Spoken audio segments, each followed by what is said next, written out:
All right, y'all, listen, we're about to talk about risky faith with a reputation. We're coming out of Joshua 2, and especially verses 1 through 16.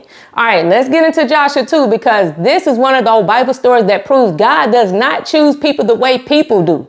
Joshua sent 2 spies to Jericho, and out of everybody in the city, soldiers, leaders, officials, the story centers on one woman. And her name is Rahab. And the Bible doesn't introduce her with a title, an accomplishment, or a testimony. It introduces her with a label, Rahab the prostitute. And that's important because scripture doesn't hide her past, and neither does God. Rahab had a reputation. She had a history. She had a story people used to define her. And yet, this is who God chooses to use. When the spies come to her house, Rahab makes a decision that could cost her everything, right? She hides them. She lies to protect them, and she chooses faith over her safety. And that right there already messes with our comfort zone, because faith doesn't always look clean. We got to understand. Sometimes faith look risky. Sometimes it look messy. Sometimes faith look like choosing God when the outcome isn't guaranteed. Then Rahab says something that changed the whole story. In Joshua 2:9, she tells the spies, I know the Lord has given you this land.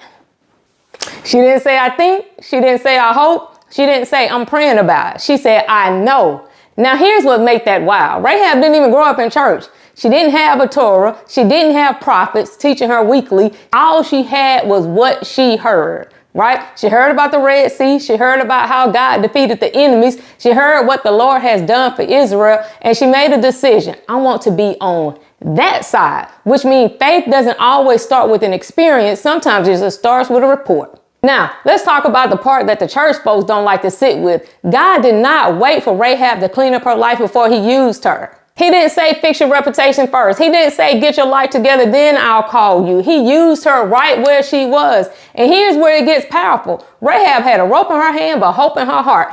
That rope wasn't just practical. The rope was prophetic. It became the way of escape. It became the lifeline. It became the evidence of her faith. And don't miss this part. Rahab didn't just ask for herself. She asked for her family, which tells us something important about risky faith. When God calls you to step out, he may be thinking about people connected to you. Your obedience might be bigger than you. Your faith might be saving more than just you. Later in scripture, Rahab is listed in Hebrews 11, the hall of faith.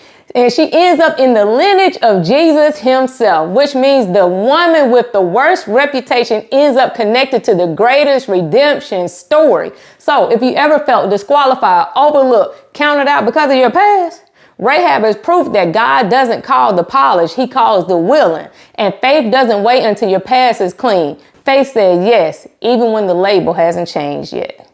I hope y'all enjoyed this lesson. Until next time, peace.